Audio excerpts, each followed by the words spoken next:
Budget की कमी बनी विकास में बाधा, विपक्ष के कई प्रस्ताव खारिज, सत्ता पक्ष के प्रस्ताव को मिली हरी झंडी। मुजफ्फरनगर जिला पंचायत मुजफ्फरनगर की बोर्ड बैठक में आगामी वित्तीय वर्ष 2026 से 27 के लिए 52.97 करोड़ रुपए की अनुमानित आय सर्वसम्मति से पारित कर दिया गया है। यह बैठक जिला पंचायत अध्यक्ष डॉक्टर वीरपाल निरवाल की अध्यक्षता में आयोजित हुई, जिसमें सिटी मजिस्ट्रेट सहित अन्य अधिकारी और निर्वाचित सदस्य उपस्थित रहे। बैठक में बजट के आय व्यय विवरण पर विस्तार से चर्चा हुई, लेकिन सीमित संसाधनों के चलते कई जनप्रतिनिधियों के प्रस्तावों को मंजूरी नहीं मिल सकी, जिससे सदन में राजनीतिक हलचल भी देखने को मिली। बैठक के दौरान समाजवादी पार्टी और राष्ट्रीय लोकदल से जुड़े सांसदों और विधायकों द्वारा प्रस्तुत कई विकास और निर्माण कार्यों के प्रस्ताव बजट की कमी का हवाला देकर खारिज कर दिए गए।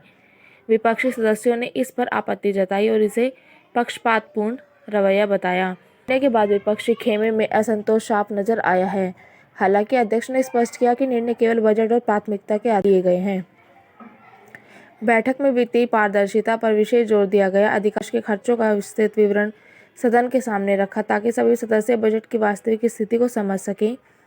इसी क्रम में बोर्ड ने चुनावी प्रक्रियाओं से संबंधित अनापत्ति प्रमाण पत्र एनओसी शुल्क में उल्लेखनीय वृद्धि करने का निर्णय भी लिया। अधिकारियों का कहना था कि आय के सीमित स्रोतों के कारण जिला पंचायत को अपने खर्चों में सख्ती बरतनी पड़ रही है।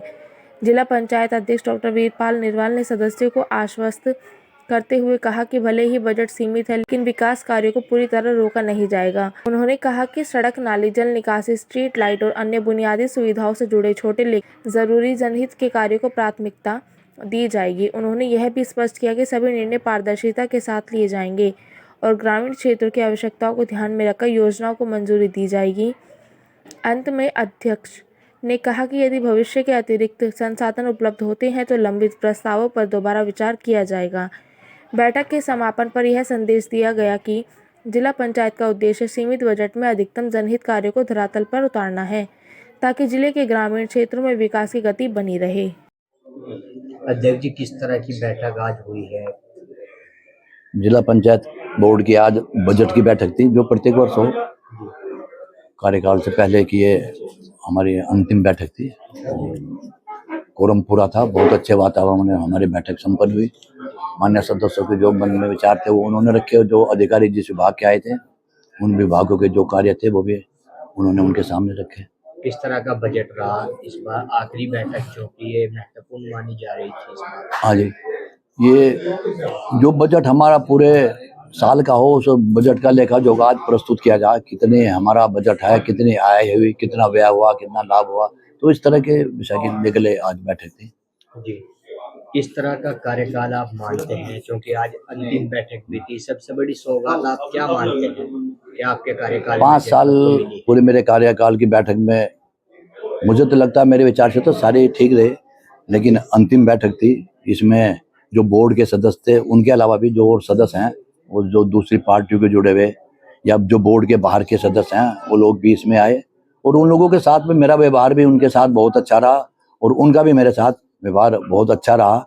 आज आप लोग वहाँ पर थे, आपने देखा कोई ऐसी बात वहाँ पर इस तरह की नहीं हुई जैसे कभी पिछली एक आध कोई बैठक में हुई होगी। तो आज बहुत अच्छे उसमें वातावरण में सभी सदस्यों को मैंने होली की शुभकामनाएं देते हुए और बैठक के चौधरी साहब की मूर्ति के सौंदर्यीकरण को लेकर बहस हुई। हाँ ना, वो बहस नहीं, वो ऐसा कोई मद नहीं जैसा सौंदर्यीकरण का हो, तो हमारे यहाँ कोई मद नहीं। तो एम से कहा कि अपने इसी में से जो हमारे निर्माण कार्य हों या टाइड अनटाइड कोई भी हो, उसमें से कोई ऐसा मद निकाल के जिसमें कोई टेक्निकल बाधा ना हो, और हम उसका, वो तो हमारा सौभाग्य है। अगर हम उसको अपने जिला पंचायत से करावाएंगे तो उससे बड़ा सौभाग्य हमारे लिए क्या होगा। हमारे यहाँ भी चौधरी चरण सिंह जी की मूर्ति लगी हुई, इसके लिए सौंदर्यीकरण के लिए भी मैंने अभी लिखा हुआ, इसी हफ्ते शायद उसका भी मतलब रंग रोशन और अच्छी तरह उसका सौंदर्यीकरण होगा, और उसको भी हम करेंगे किसी भी कीमत से। चुनाव भी टालने की बात चल रही है। वो चुनाव के बारे में तो अभी कुछ ज्यादा कहा नहीं जा सकता। सरकार की तो पूरी तैयारी, प्रशासन की तैयारी, लेकिन अब आगे क्या हो वो आप लोगों को मुझसे ज्यादा पता। चुनाव होंगे या आगे जाएंगे।